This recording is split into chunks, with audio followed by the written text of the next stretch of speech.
Hello everyone, this is Alisha Bhava from Asian Law College, Noida. First of all, I would like to thank Lexis and Company for giving me an opportunity to be part of such an organization. Now, I would like to continue with my today's topic of discussion, that is the Medical Termination of Pregnancy Amendment Bill 2020.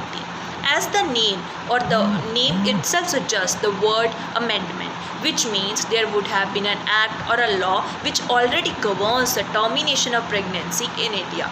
So let us discuss of that act first. That is the Medical Termination of Pregnancy Act 1971 or MTP Act 1971. It is a 50-year-old law which deals with the abortions in India. According to this law, if a woman is pregnant, she has the right to abort her child within first 12 weeks of her pregnancy by seeking approval from one medical practitioner, or during the 12 to 20 weeks of her pregnancy by seeking approval from two medical practitioners. However, there are some conditions imposed to this. Such conditions are as follows. Firstly, if when continuing pregnancy could lead to the health issues or could endanger the life of a woman. Secondly, if a child is born or if a child is given birth, he would be seriously handicapped.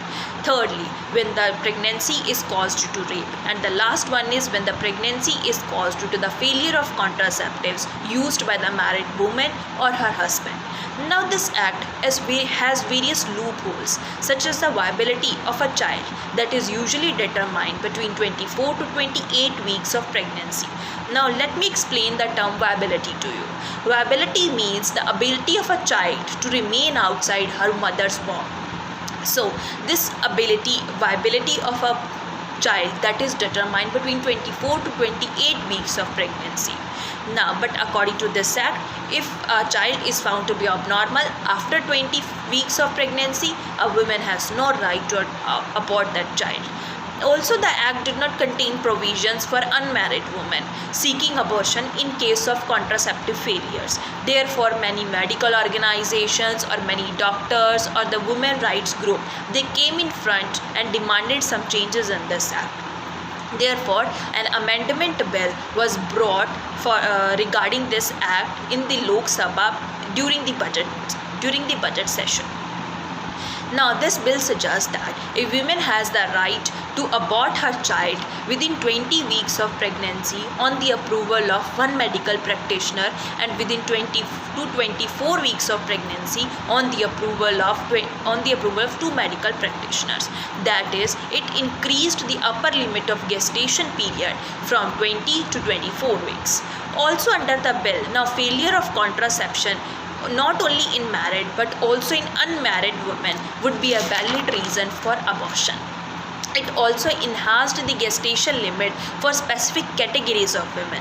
These specific categories of women are as follows, that are survivors of rape or victims of incest or the disabled women, or also consist of minors.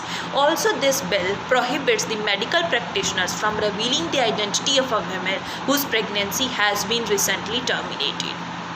Only an exception to this rule lies is that a person authorized by law has the right to know the identity of that particular woman. However, there are various issues that remain unaddressed during this bill as well. That is, one of them is at all stages of pregnancy, the right or the first say to abortion was given to the healthcare provider rather than the woman herself. Secondly, due to advancement in science, fetal abnormalities can be observed even after 24 weeks of pregnancy. But this bill only allows abortion post 24 weeks only, where it is necessary to save the life of a mother.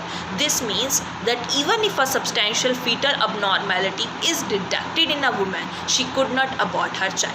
Now, it also enhances the gestational limit for a legal abortion from 20 to 24 weeks only for a specific categories of women, such as survivors of rape or the victims of incest or the minors. This means that a woman who does not belong or does not fall into these categories would not be able to seek an abortion beyond 20 weeks, even if she suffers from a grave physical or mental injury.